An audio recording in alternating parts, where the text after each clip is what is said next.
Hello everybody, my name is Bella, and today I will be talking to you about a quote that means a lot to me. So, to start, alone we can do so little, together we can do so much. So I work with the Florida Park Service, so I'm going to be talking about 3 topics that directly relate to that.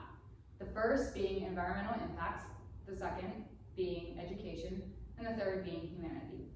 So when we are alone, we still have an impact. However, when we are in group settings or we have everybody involved, we can do a lot more.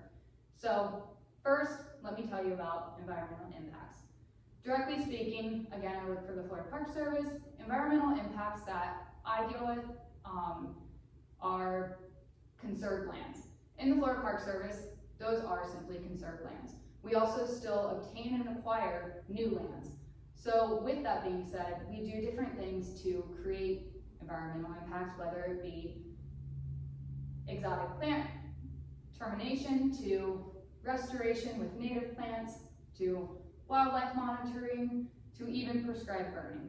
For example, in the Florida Park Service, we are really big on prescribed burning. It's actually the #1 biggest thing that we can do to impact a certain area of land in the fastest way possible. We also do things, like I said, such as exotic plant treatment. So what that does is by taking your exotic plants away, it allows your natives to come in and your native animal species as well. Next, let me tell you about education. The Florida Park Service is huge on education. It relies on education.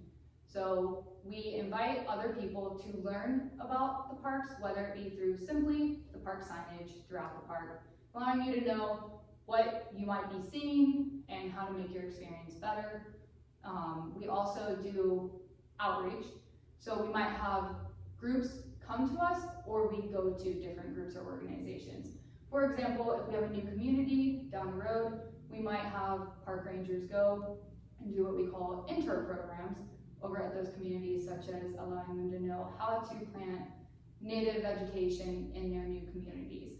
Or we might have groups come over to the park. For example, here we do a life program where we have children come out from different school groups, learning about what they're already learning about in their science classes that directly impacts them on the world around them. And throughout the Florida Park Service, we are all doing this all the time. We also do simple interp throughout just our day-to-day with visitors, whether it be telling them why an animal is doing something or why maybe they shouldn't be doing something, so that way we can help better educate the public on how to create healthier land spaces. Next, let me tell you about humanitarianism.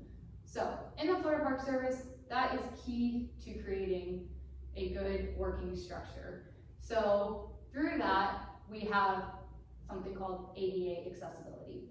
The Park Service actually has 1 park out of the 176 parks that specifically focuses on ADA accessibility. However, all of them focus on it to a large degree. So what that means is we want everybody to be able to access the park and aka utilize it. So what that means is being able to have something like an all-terrain wheelchair for somebody who can't get out into the backcountry and actually hike the trails. Or even being able to simply use the restrooms or the park facilities. So the park likes to include everybody. We also do things such as volunteering. We let people come in, whether it be for a work day to on-site volunteering.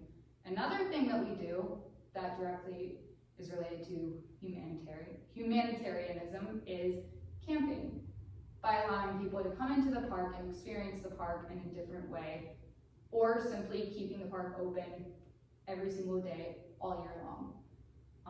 So to conclude, I just want to say that even though we are small and we can do an impact individually, togetherness is key, and it is the thing that directly impacts the greatest.